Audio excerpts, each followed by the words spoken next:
중심정맥 삭관 안내. 안녕하십니까? 본 영상물은 중심정맥 삭관의 개념과 목적, 방법과 주의사항 등에 대해 설명드리기 위해 제작되었습니다. 이어지는 내용을 참고하셔서 정확하고 안전한 시술이 이루어질 수 있도록 협조해 주시기 바랍니다.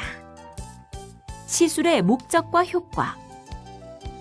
중심정맥 삭관이란 목 부위의 내경정맥이나 어깨 부위의 쇄골화정맥 등을 통해 심장으로 연결되는 대정맥에 주사용 도관을 삽입하는 시술이며 주로 다음과 같은 경우에 시행됩니다.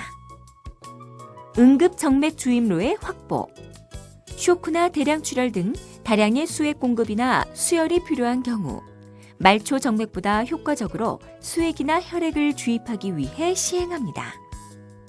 고농도 영양제나 항암제 주사, 말초 정맥으로 주사할 경우 혈관 손상을 유발할 수 있는 고농도의 영양제나 일부 항암제를 투여하기 위해 시행합니다.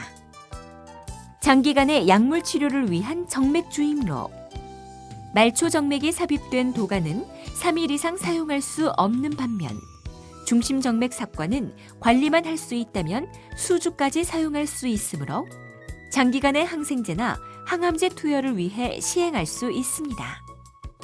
기타, 그 외 쇼크에 빠진 환자의 치료를 위해 중심정맥의 압력을 측정하거나 혈액 투석을 시행하기 위해 시행하기도 합니다. 시술 과정과 방법. 중심정맥 삭관은 쇄골화정맥이나 내경정맥 등을 주로 이용하는데 의료진은 해부학적 지표를 이용하여 삭관을 시행하지만 필요시 초음파나 방사선 영상으로 확인하면서 시술하기도 합니다. 시술 과정은 먼저 환자가 침대에 누운 상태에서 자세를 잡게 하고 삭관할 부위의 피부를 소독한 후 멸균 구멍포로 시술 부위를 덮은 다음 시술 시 통증을 줄이기 위해 국소 마취제를 주사합니다. 이어서 주사기로 혈관을 천자하고 혈관 내부로 가는 안내용 철선을 삽입한 다음 피부를 약간 절개한 후 확장기를 이용하여 조직을 넓혀주고 도관을 삽입합니다. 이제 도관을 수액에 연결한 다음 봉합살을 이용하여 도관을 피부에 고정시키고 삽입 부위를 드레싱하여 시술을 마무리합니다. 시술 후에는 흉부 방사선 촬영을 시행하여 도관의 위치 및 기흉 등 합병증의 발생 여부를 확인합니다. 시술 중 주의사항. 국소 마취를 시행함에도 불구하고 주사침이나 관을 삽입할 때, 봉합으로 관을 고정할 때 통증이나 불편감이 발생할 수 있습니다. 정확하고 안전한 시술을 위해 시술 중에는 몸을 움직이지 마시고 의료진의 지시에 잘 따라 주십시오. 시술 후 주의사항. 시술 부위가 많이 붓거나 검붉게 변한 경우, 시술 후 숨찬 증상이 발생한 경우에는 출혈이나 기흉 등 합병증이 발생했을 가능성이 있으므로 의료진에게 말씀해 주십시오. 도관이 삽입된 부위는 세균이 침입하여 감염을 일으키기 쉬우며 이 경우 항생제 치료와 함께 도관을 새 것으로 교체하거나 도관을 제거해야 합니다. 그러므로 삭관 부위가 붉게 변하거나 부종 또는 통증이 발생하거나 오한이나 발열 등 감염이 의심되는 증상이 나타날 경우 의료진에게 말씀해 주시기 바랍니다. 한편 도관 내부에 혈전이 발생하면 도관이 막힐 수 있으므로 도관을 사용하지 않을 경우에는 도관 내부에 항응고제를 주입하거나 정기적으로 도관을 관류시켜 주어야 합니다. 그러나 이러한 조치에도 불구하고 혈전이 발생할 수 있으며 이 경우 도관을 새 것으로 교체하거나 제거해야 합니다.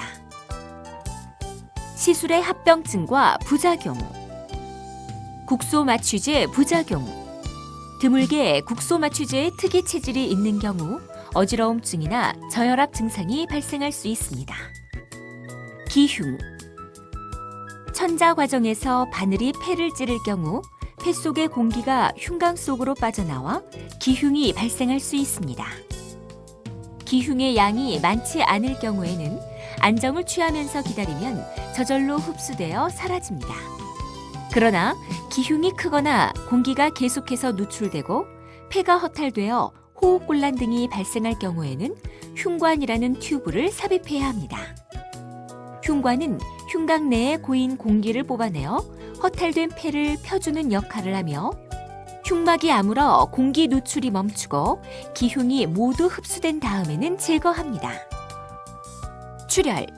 시술 과정에서 정맥과 나란히 지나가는 동맥을 찌르거나 혈관벽이 찢어질 수 있습니다. 대부분 환자에서는 손상 부위를 압박하면서 기다리면 저절로 지혈되지만 그 양이 많을 경우에는 혈종을 형성하거나 흉강이나 종격동 또는 심낭 내부에 혈액이 고일 수 있습니다. 출혈량이 적은 경우에는 안정을 취하면서 기다리면 저절로 흡수되지만 양이 많은 경우에는 흉관을 삽입하거나 수술적 치료가 필요한 경우도 있습니다. 시술 실패. 환자의 협조가 어렵거나 환자가 너무 마르거나 비만한 경우, 과거에 중심정맥 삭관을 여러 번 받은 적이 있거나 시술 부위에 이전에 수술을 받은 적이 있는 경우에는 혈관 천자가 어려워져서 시술에 실패할 수 있습니다. 도관에 의한 합병증.